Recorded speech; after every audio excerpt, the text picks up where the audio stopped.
Hey guys, welcome to Chapter 6, Lesson 6. So yesterday we divided with remainders, and now today we are going to say, what do those remainders mean? We're going to interpret them, which, like I said, just means, what do they mean? What is a remainder? How am I going to use that remainder to answer a question? So what should we do when there is a remainder? And we can interpret it in many ways is kind of what we're going to be looking at. So let's get started. Here we have example 1. Mandy wants to buy 4 books that each cost the same amount. If the total cost is $74, how much does each book cost? Ooh, let's do this one. Fun. Okay, first divide. 7 divided by 4, 1. Multiply. 4 times 1 is 4. And subtract. 7 minus 4 is 3. Bring it on down.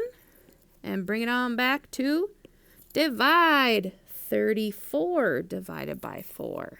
Okay. So I know that 4 times 8 is 32. Let's do that. Multiply. 4 times 8, 32. Multiplying my outside number by my top number there, only 1, the one that we just wrote down, and subtract. Nothing else to bring down, so I have a 2 remainder. Now, okay, so this is saying each book's going to cost $18, a little more than $18, right? Because I have $2, and I have to divide it amongst 4 books. So therefore, I know some of you are like, Mrs. Hammer, I know. So therefore, how much does each book cost? If I have $2 and I need to split it into 4 equal pieces, well, $1, I can split that into 2 equal pieces, right? 50 cents, 50 cents, 50 cents, 50 cents would make $2, wouldn't it? Yeah, so really each book would cost $18.50. Do they need you to figure out that last little bit? No. But are you able to? Yes, you can stretch your brains a little bit, right? So really they're looking for, it'll cost a little more than $18, but if you ever feel like taking it further and saying, I know exactly how much it would cost, do that, because that impresses me. All right, and it should impress you too. Let's do another example here. Gracie has 64 prizes. She's gonna put 3 prizes in each bag. How many bags will she have? Interpret the remainder. Yes. Okay, here we go. Divide. 6 divided by 3 is 2. Multiply. 3 times 2 is 6. And subtract. 6 minus 6 is 0. Bring it on down. And bring it back to divide.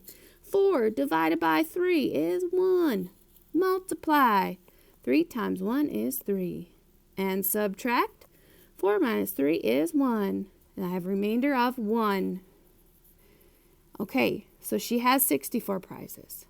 She is going to put 3 prizes in each bag. Okay? So Gracie will have 21 bags because 64 divided by 3 is 21. Remainder 1. The remainder, 1, shows the number of prizes Gracie will have left. So Gracie's going to have 1 prize left. Should she make a bag? So she made 21 bags that each have 3 prizes in it. Would you be happy if all of your friends got 3 prizes and you pull the one that has 1 prize? No, you wouldn't. So Gracie is just going to keep that 1 prize and maybe she can use it later. Okay, so really, she can make 21 bags with 3 prizes. We wouldn't bump it up to 22 bags. Okay, let's check our work here. 21 times 3. 3 times 1 is 3. 3 times 2 is 6. Equals 63. If I take 63 and add in my remainder, 1, I'd get 64, which gives me my dividend. That's what that thing's called, my dividend. So let's try another one. There are 45 people waiting for a bus.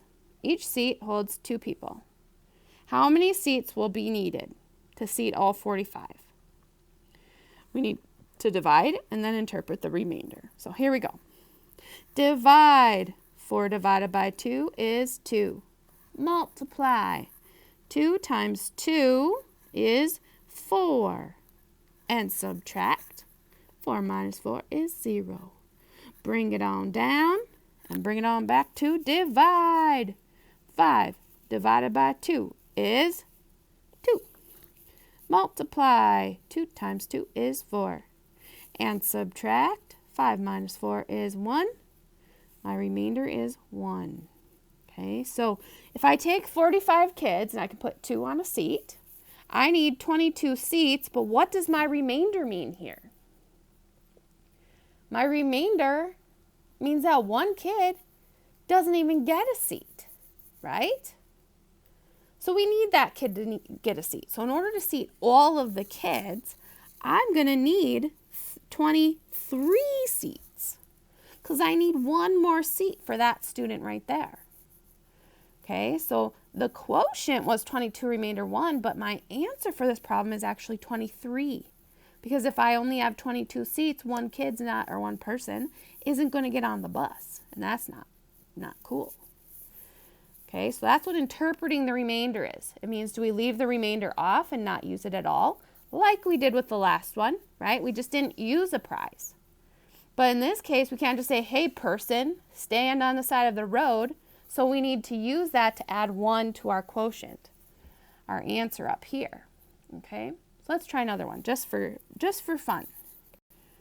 Okay, divide and interpret the remainder.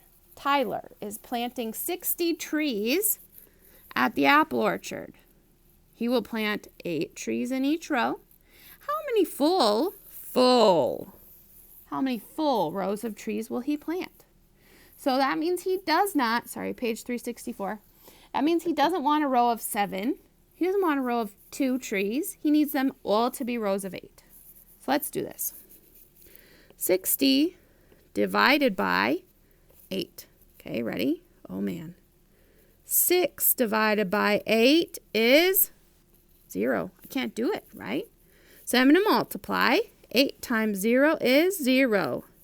And subtract. Bring it on down. And bring it on back to divide. 60 divided by 8. That didn't really help us out very much, did it? So I know that 8 times 7 is 56. And that's pretty darn close to 60. So I'm going 7 minus 56. I have 4 left over. So that means I have 4 trees that aren't going to fit in a row of 8. But I can make 7 complete rows of trees with 8 in each row. So then I'm going to write under here, 4 trees left over. So I don't know, maybe he's going to plant those somewhere else. But we cannot use that 4 to add and say that he can make 8 rows of 8 because that doesn't work. He only has 60 trees. So that is all I have for you for today. Thank you for watching. Till the very end, make sure you let me know if you have any questions. Bye.